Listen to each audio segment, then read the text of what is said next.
puso madaling naniwala sa matatamis mong pangako at mga salita. Sabi mo'y aalagaan mo ako habang buhay at bubuuin natin ang masayang tahanan. Para sa kinabukasan ng anak at pamilya, ng ibang lugar ako nagsakripisyo at nagtiis.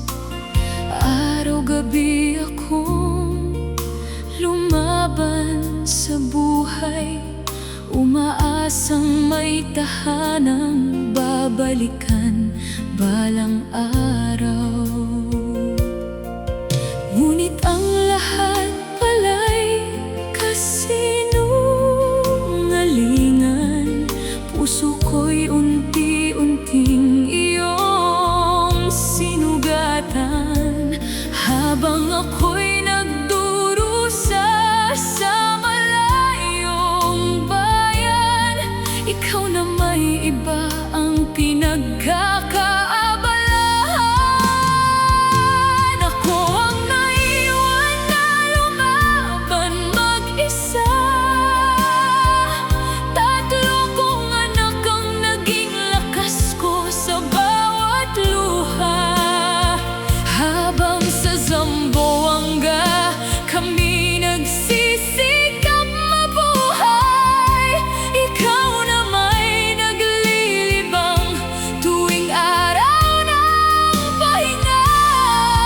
Binitawan mo ang pamilyang dapat mong mahalin, at ako'y iniwan mong sugatan at wasak pa rin.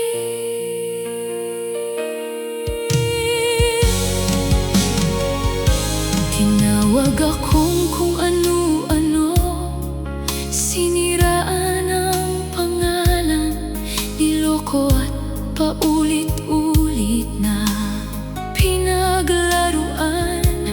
Ngunit hindi ko hinayaang bumagsak ang aming tahanan, dahil ang mga anak ko ang dahilan ng aking laban. Hindi man naging totoo ang mga pangako mo, natagpuan ko ang lakas sa pagmamahal ng Diyos. Bawat luha'y naging daan sa bagong pag-asa, at bawat sugat ay unti-unting naghilam na. Ako ang nanay, ako rin ang tatay. Walang iniwan kundi pagmamahal ang aking alay. Sa tatlo kong anak, doon ako bumabangon. Silang aking tagumpay, silang aking kahapon at ngayon. Hindi ako natalo sa sakit ng nakaraan. Mas pinili kong maging matatag para sa aking mga anak. At balang araw, ang lahat ng aking pagluha papalitan ng Diyos ng kapayapaan